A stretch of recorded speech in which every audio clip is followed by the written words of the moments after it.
The gentleman from Arkansas, Mr. Hill, is now recognized for 5 minutes.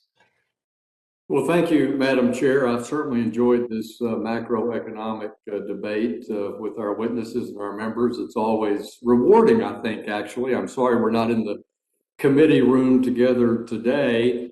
I would say to my good friend Greg Meeks that I appreciate his work on building bipartisan support for targeted support in Ukraine with our European allies. I didn't quite take his messaging that somehow Republicans don't support that. So I wanted to thank him for his working to make sure we have bipartisan support there. But I do want to correct the record from my good friend, Brother Cleaver in Kansas City and Greg on this tax issue.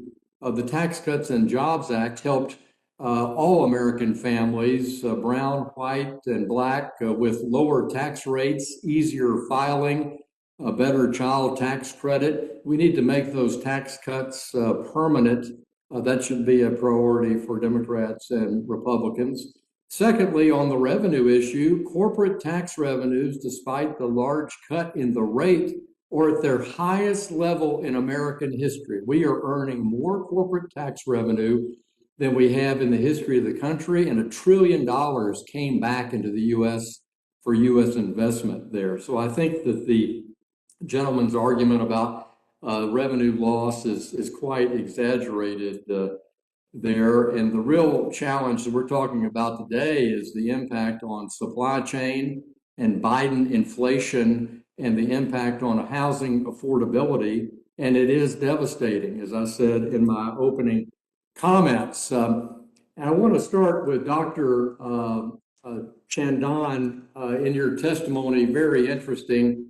You say the analysis shows nationally institutional investor share of the market has risen since just prior to the pandemic, but only accounts for 2.5% of home sales. By comparison, individual investors and mom and pop investors in our towns and cities and counties account for 24% of the market. So, Dr. Chandan, is there evidence that this is only in low-income neighborhoods, or is it across the board in these growing metro areas? Let me ask you that. Thank you, Congressman Hill. I think the data that you cite and that I cite in my testimony is provided by Freddie Mac in a just recently completed study.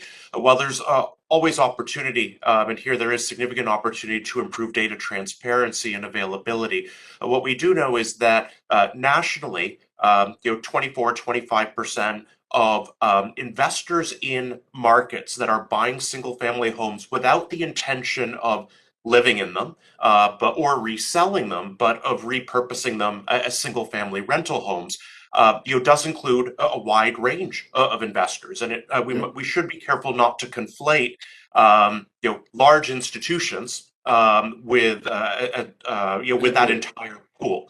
And so about 2.5. Thank you. Let me reclaim my time, because the marginal investor in your data you presented from Freddie is an individual mom and pop investor, not per se the institutional. So number two, I've never seen anything that it's disproportionately in low income neighborhoods either.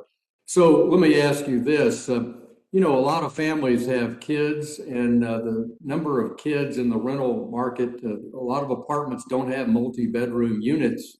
Isn't the best place for a mom with kids who has multiple kids, sometimes a single family home? Isn't that a better choice for her rather than an apartment where they don't have much choice and no yard?